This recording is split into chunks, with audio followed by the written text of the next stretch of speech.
Welcome back. Up till now we've looked at a range of attributes that we can filter on, including form, smart money and market price type of information that is used to arrive at a candidate that we are prepared to bet on if all the relevant filters are satisfied.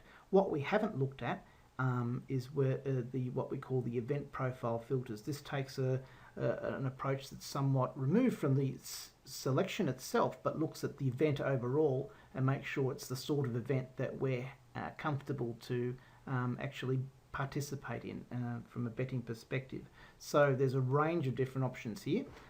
You can basically be very specific and say, I want to this particular system to apply at a particular venue, and you might find, I want it at Doomben or Eagle Farm or whatever you may want, or you can leave it at all. You can go by meat code, which is the Queensland meat code. You can go by type. You can say, I want this to only apply to greyhounds or gallops or whatever it may be. And I'll just leave that open-ended for now. You can select, I say, I only want particular range of race numbers. Whether you have a purpose for that or not, I don't know. You may, though, prefer to only bet in sort of field sizes that are up to, say, maybe 12 runners, and maybe have to have at least 8, especially if you've got a place system. Not that we do here, but that way you've got a reasonable range of you're controlling your risk a little bit more, I guess.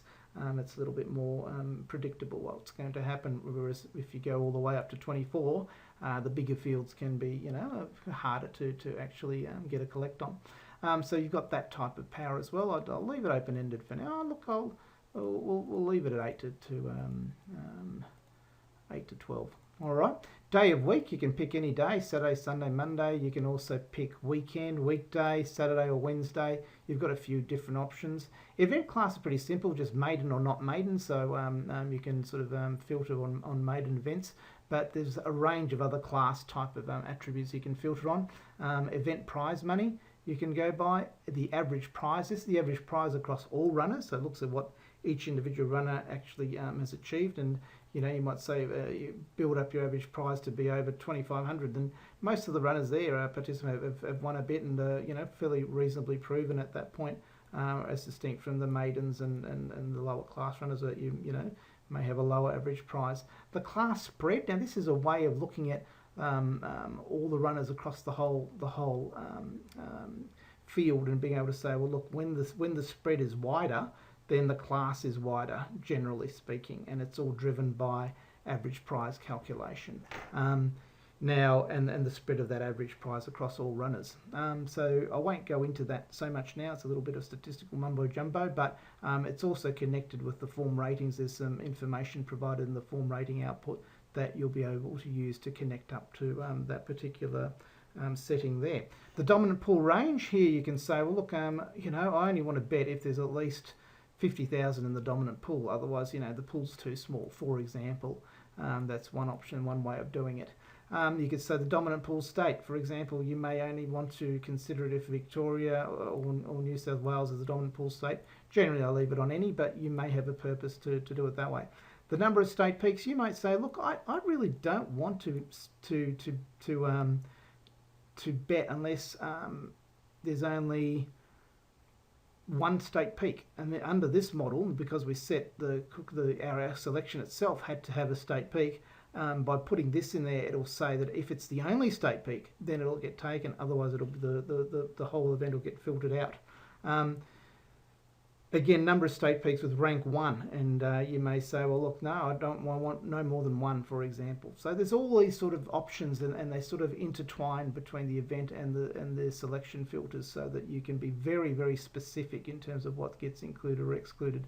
The event distance, you may say, oh, look, I only want to look at 1,600 metres or above, or you might want to put it lower than 6 and get the sprints included, whatever you really want. Track rating. Now, these are the standard track ratings assigned, and as you'll see, if I change it and I go to 2, it changes to good. If I go to 5, it changes to dead, and so on. And if I go up to heavy, and if I go to 7, for example, it gets slow. So there's a few numbers that apply to the different descriptors that are good, and so forth, good, slow, dead and heavy. And Where there's no track rating numeric available, it'll look at the descriptor that's available for that event. So in some greyhound races, for example, might have fast, whatever it may be, then it'll still take it into account. Okay. Number of first up starters. You might say, well, look, I don't want to bet on an event if it's got lots of first up starters. If there are more than two, I don't want to look at it. And same with second up starters. You've got that option as well. The average number of starts, you might say, well, look, I really only want to bet on events that have got quite a few that have actually, that all the starters are well proven, have had lots of starts. They're not just all fresh to racing and never raced before, for example. Number of starters that won last start. This looks at across the whole field and say, well, look, how many of the runners actually won their last start? And you can pick a range. And for example, you might say, I want to only have one runner that won its last start. Now, if you did that, you could actually go back and say, you've already said here that it's had to have won by 2.5 lengths last start. So by implication, the runner must be the only one that won its last start, and it won by 2.5 lengths for it to qualify. That's another way of being very specific.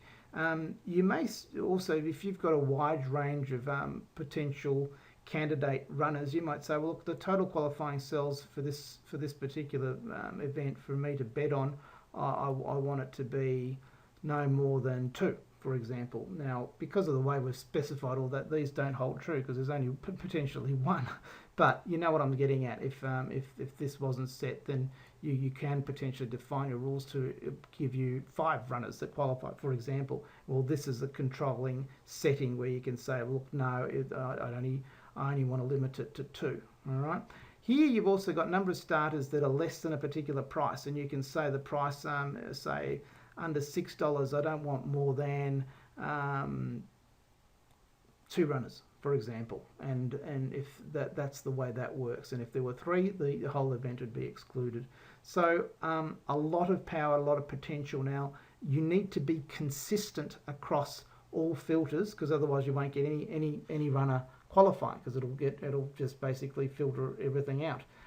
But provided you're consistent, it'll work. Also, in this example, I've coloured in a lot of cells just to show different examples. Your system may only have 3 or 4 of these selections, or even less, qualifying as a system setup. All right, and that's more likely to yield a candidate that the system will transact on. Also, here's where you pick your auto bet stakes, and this is specific to the system that you're looking at. So system A here, for example, and you need to have that in place as we showed earlier, and that's set to active, and then close the form, and this particular system is active. Now, just because the system's active doesn't mean it'll bet. You also need to have auto betting switched on and all those other things, of course. Anyway, that's the whole setup in a nutshell. Very, very powerful, very, very flexible, gives you just about everything you can imagine at your disposal in terms of being able to set up very specific systems to automatically transact on, and to think that this is all done real time after it's had all the updates and all the possible information filtered through is really gives you a lot of power. I hope you enjoyed that, and come back soon.